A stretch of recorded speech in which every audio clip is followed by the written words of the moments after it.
there's research out there that says only about, when you talk about all the content that gets created and who trusts what, prospects place 12 or 13% trust in the vendor generated content, whereas most of the trust is placed in outside influencers or their peers.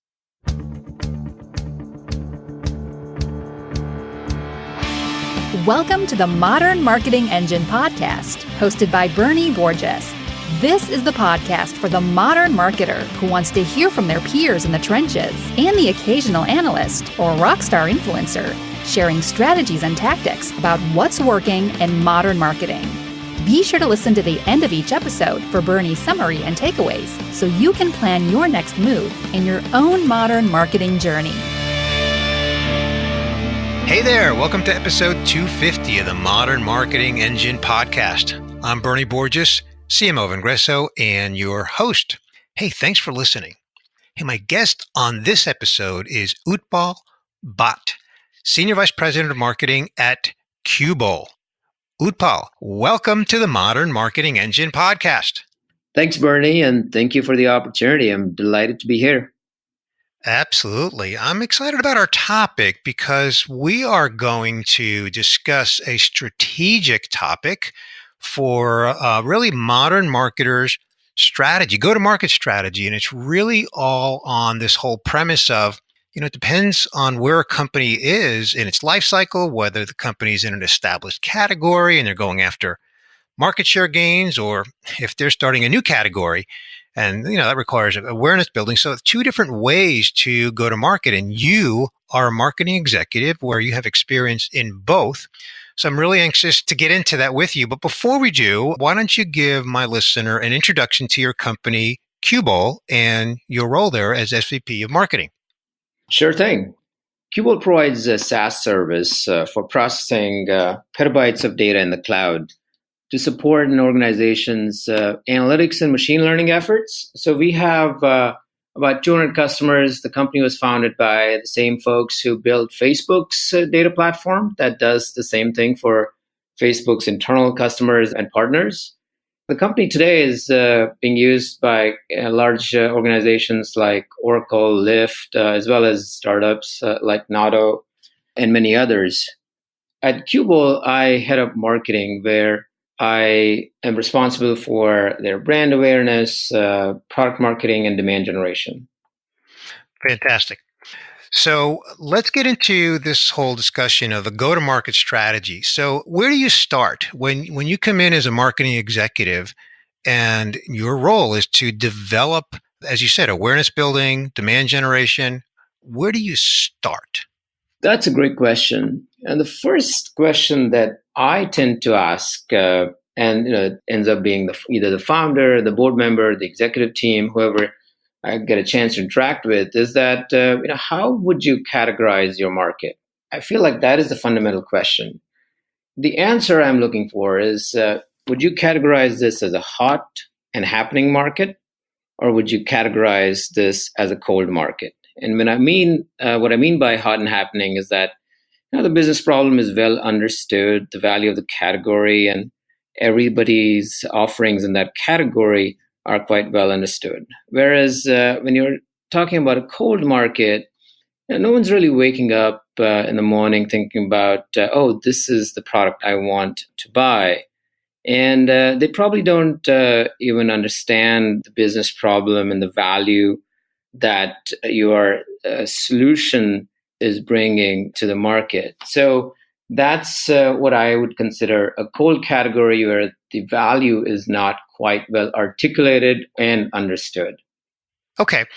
So let's look at both of them then. Let's kind of unpack each one of them, because you have experience in both. And so let's begin with the cold category, right? Where you're actually creating a new category. So when you're faced with that challenge, where do you start?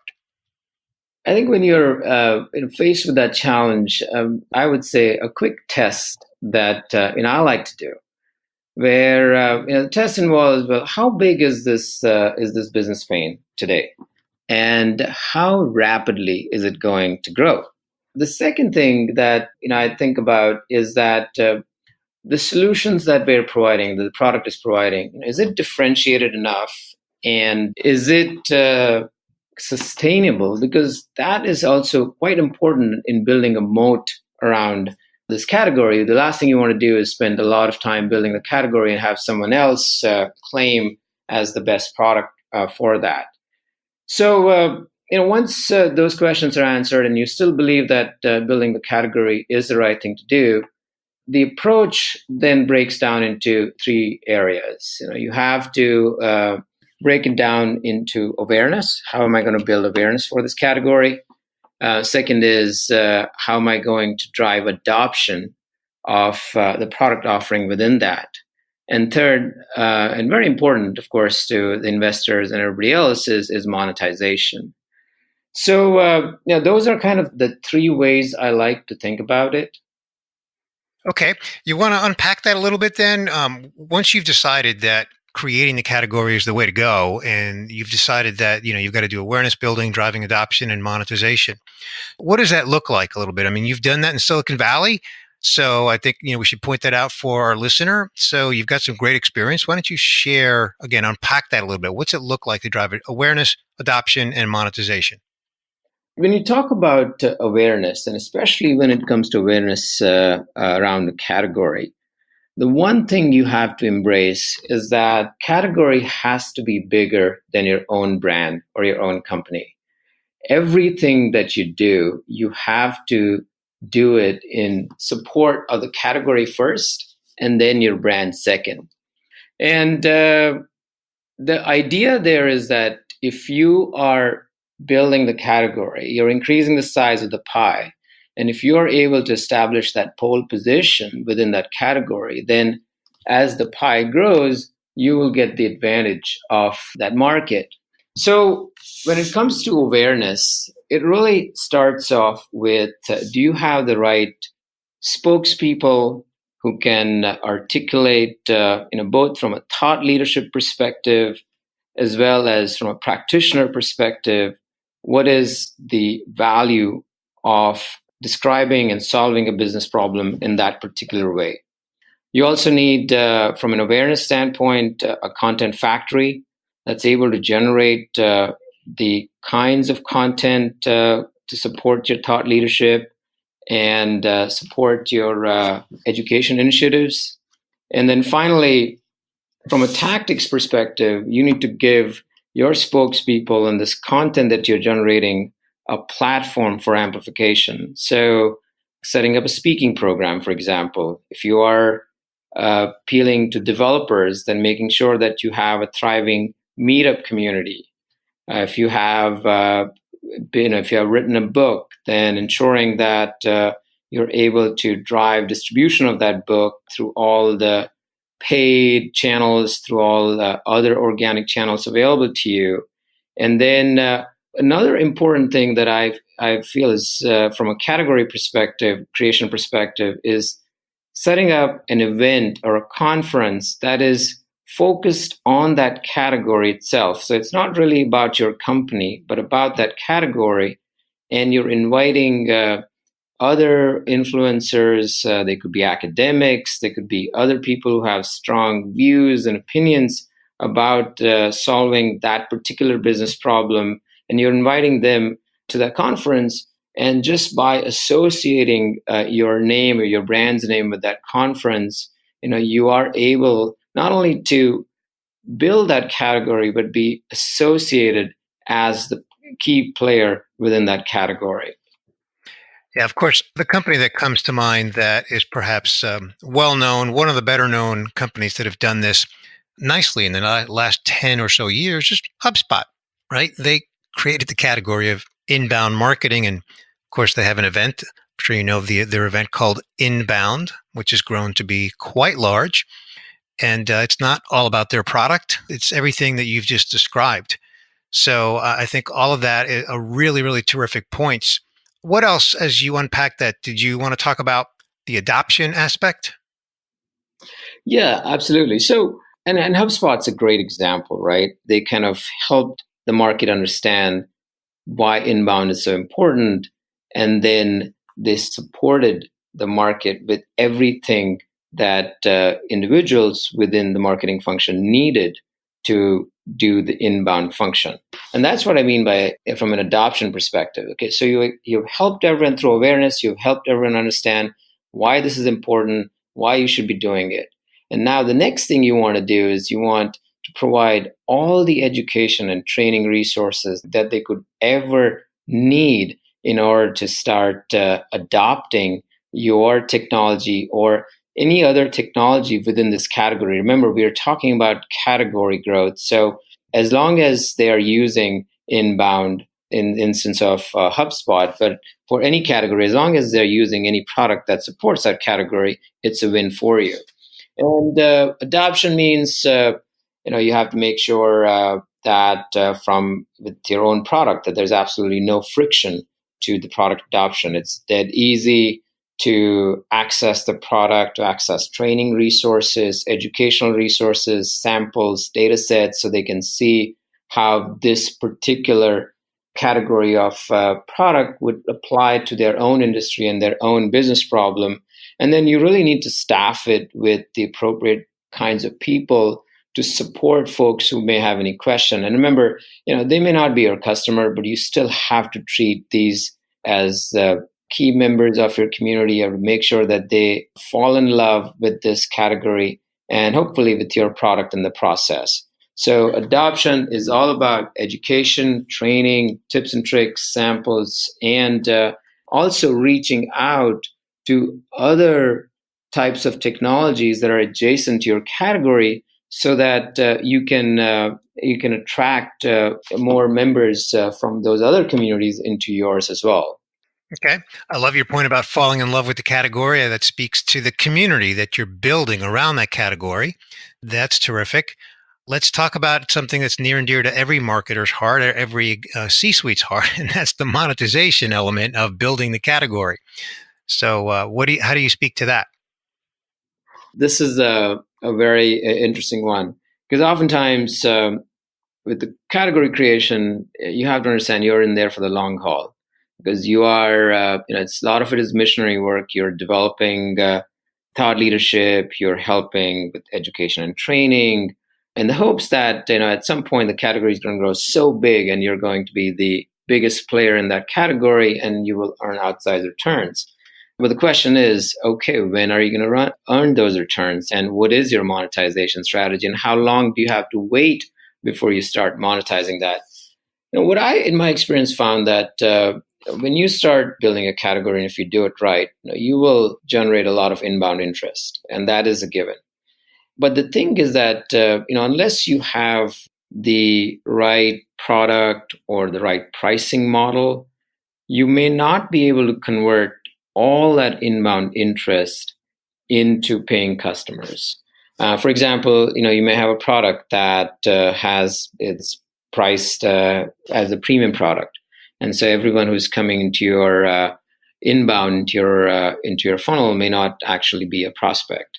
You may have a product that has requires in case of infrastructure products like databases that I was part of earlier, you do require some skilled resources within your organization in order to start using it.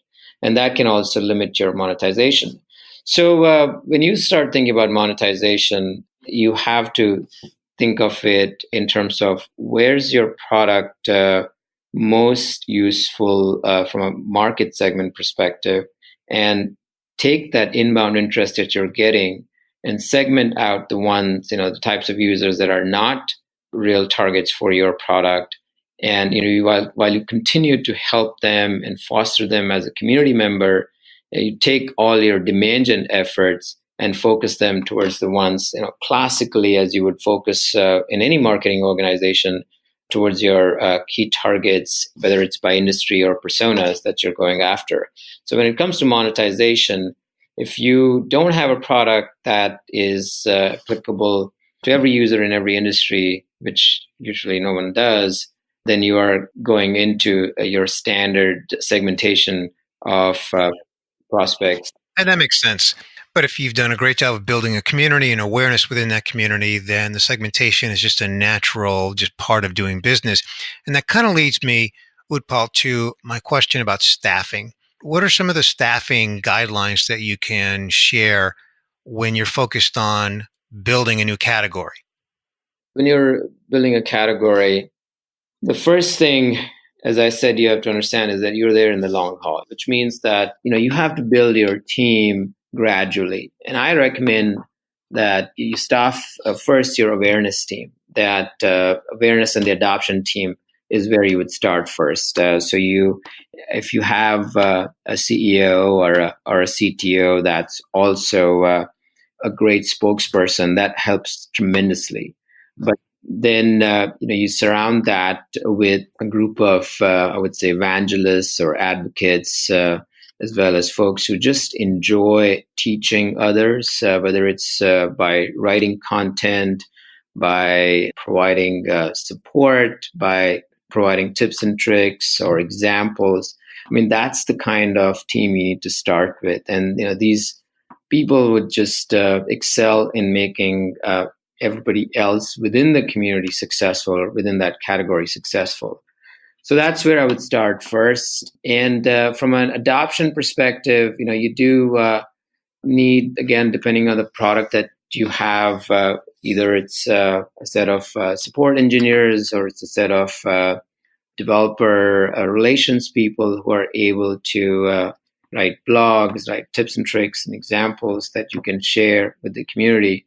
And when it comes to monetization, so as the category is growing and you're able to bring in that inbound interest, and from a monetization perspective, it starts to look a little bit more traditional, where you have your demand gen team that's taking all that inbound interest, segmenting that out, and then taking the ones that's within your target and nurturing them and getting them ready for your A's to prospect. Okay, that makes sense. We'll be back in a moment with the rest of my conversation with Utpal Bhatt.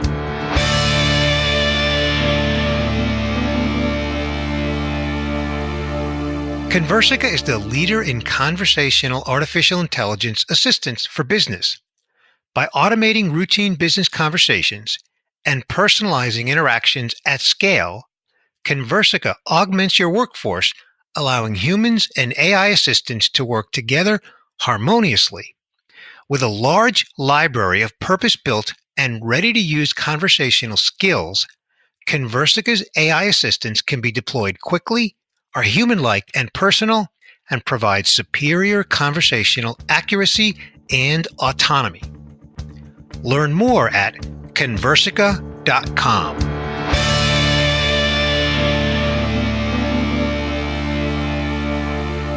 All right, well, let's get to the next category, if you will, no pun intended, of a go-to-market strategy. And that's when you're in an established category and your focus is to grab your share of the land, market share, and grow the market share. So how is that approach different? Because again, you've done both as a marketing executive.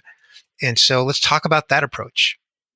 When you go back to that first question that I started this conversation with, how do you answer the question? Are you in a hot market or a cold market? And the answer is, if you're in a hot market, which means that somebody's already invested that time building that category and creating the market, and now you're entering that market with possibly a better mousetrap. And so the entire strategy now is really about differentiation. You really don't have to spend any more effort generating awareness. That's just happening or has happened. And what you really need to do is explain to the buyer within that market why your particular offering is better than what's available out there. So, that's really a differentiation centric strategy. So whether you're thinking of messaging, your tactics in terms of whether it's demand gen or content, it's really centered around differentiation. Okay. And so some of those tactics then are going to be a little different as well, right? Because even we can get back to the staffing question. If you're in that hot market and it's all about differentiation and you're focused on that messaging, you still have to produce content. You've got to deliver that content to the marketplace. You've got to do all of the traditional demand generation activities to generate leads. It probably impacts even the way you staff your sales organization differently than in building the category. We didn't really talk about that on the category side. So maybe you can remark on that, Utpal. How do you go to market from a sales organization standpoint in the two approaches? I know I'm taking you back to the first one, but I think it's an important distinction that we should make. If you could shed some light on that as well. Definitely. So let's go back to the category question first. And when you're building out a category, you really need initially that Renaissance sales rep who is quite I would say willing to roll up their sleeves, talk about the value proposition, maybe jump into the product, explain what the product exactly does and why, and so on, and is able to almost handhold the prospect through the entire process of why do we even exist, the class of problems we solve, how we solve it, kind of stay with them as they adopt the product, feel more comfortable to the point that they're ready to transact, right? So it starts really with that, and then as the category gets further built out and you get more and more well known and established from a category perspective, then you can start transitioning more towards depending on if it's an enterprise type of product, then a more enterprise type of salesperson. Whereas on the differentiation side of things, this is it's interesting here. Because, as we said, because it's a hot market, somebody's probably spent the time establishing that category. So a lot of the inbound interest is going to them. And you are kind of fighting for either a share of their business, or if you're fighting for another slice of the pie within that category. So you really have to make sure that you are tailoring your demand gen interests towards areas that truly speak to your differentiation. So you don't want to boil the ocean and go after every single individual within that category, but you really have to make sure that your demand gen efforts are quite targeted. So things like account-based marketing strategy, where you can identify which class of customers, whether it's segmented by industries or personas, are most likely to respond to your differentiation message, whether it's a scale of solution, whether it's the ease of use, etc. You kind of narrow down your demand gen efforts to only go after those types of accounts.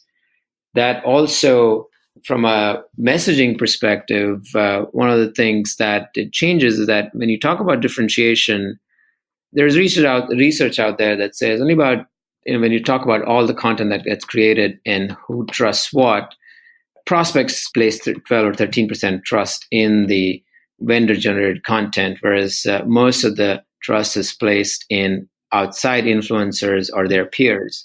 That means that it's very important to have peer reviews, like whether it's G2 Crowd or Trustpilot, TrustRadius. These are a lot of peer-to-peer review sites. Analyst relations becomes very important because analysts do provide these rankings, whether it's in the form of a quadrant that Gartner does or the wave that Forrester does, and independent benchmarks or customer reviews of your product where they are vouching for the benefits that you're claiming as part of your differentiation. So your content strategy really changes as well. And when it comes to sales, I would say in this instance, it is again a little bit more traditional type of sales, depending on which segment you're in, whether it's enterprise or SMB. But as long as the sales reps understand what the differentiation is, when to walk and when to play, you're going to be in a good spot. Yeah, and so demonstrating value in those sales relationships has to really play a big role in a crowded market, in a market where you're just differentiating among competitors. Correct. It's really very important for the sales team to understand your core differentiators and have these battle cards where they're able to articulate the differences over the competitors. And in many cases, you will have situations where features that a competitor offers are preferred, whereas the features that you offer are preferred by some other segments. So just knowing when to walk and when to play is very, very important. So that's enablement becomes a big component. Yeah, absolutely. Absolutely. Okay, so Utpal, we are at a point in the podcast episode where I'm going to do a recap of what we discussed, and then I'm going to ask you to elaborate or fill in any holes on anything that maybe jog your memory on a point you want to make. And then we'll ask you for some social contact information, and we'll bring this episode to a wrap. So we begin our conversation with an introduction to your company, Qubole. You are a SaaS service analytics software company focused on AI and machine learning. And you've got big brands using your technology like Oracle and Lyft, as well as many other smaller companies as well. And your role at the company is Senior Vice President of Marketing and doing awareness building, demand generation. And we really focused on our conversation today distinguishing the go-to-market strategy between two different markets. And you characterized it as, is it a hot and happening market, meaning it's established and understood, or is it a cold market where it's really not that well known and understood? So we spent I think a little more time talking about the cold category where you really have to decide, is this a category we have to really define what the business pain is? And once we've determined that there's enough business pain out there and it's differentiatable and it's sustainable, then we can build a category around it. And so you said, this is a really key point that you said, Utpal, and that is that the category that you're going to build has to be bigger than your brand, and that you have to be focused on building the category first and not the brand. The brand is second. Focus on building the category, because if you build a category successfully and you grow it, then as you monetize your strategy, then you're going to grow your share of that. So you've got to establish your position in that category. You've got to be thinking about spokespeople that have thought leadership, that can have practitioner perspective. And you've got to be creating sort of a content strategy, a content factory, you called it, to support your thought leadership. And again, build a community of speakers and content and channels so you can distribute that. And you also mentioned creating an event around the category, focused again on the category, inviting in influencers where they can present, and then you associate your brand has what I call the halo effect, and that's being associated with the influencers that you bring into that event around the category. And we talked about how do you drive adoption for the category, very focused on providing education and training resources, again, focused on category growth. I love what you said. You want to create a scenario where people fall in love with the category. So you're constantly providing tips and resources and even associating yourself with sort of adjacent topics. And then from a monetization standpoint in the category, you've got to really be thinking about where you fit within the category. As you're building a category, you are going to get inbound interest. Not everybody is going to be a fit. So you've got to be thinking about segmentation and how do you segment the best fit users. And then we talked a little bit about the staff that's required for that in building the category.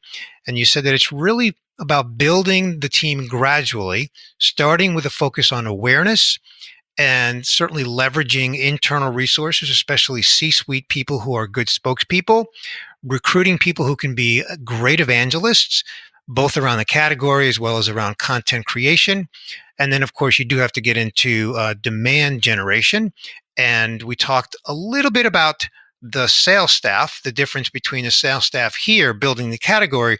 They're a little more evangelical, meaning they're focused on communicating why this category is relevant, the problems that you solve, and then, of course, how your brand addresses those problems. And then we talked about the existing category, and that's a category that's already hot. And you made the point, great point, that you've got to start with a focus on differentiation. How are you different? Your message has to be very, very clear. You've got to go to market with specific tactics that can really enable you to meet the specific customer segment that you have a best fit for. You mentioned account-based marketing is a good way to do that. You can narrow down your efforts so that you're efficient with your efforts. And again, you really emphasize the importance of having a clear, differentiated message, and then also building a sustainable community of people who can support your message outside of your own promotional efforts, things like peer reviews, analyst relations, customer reviews, and that sort of thing.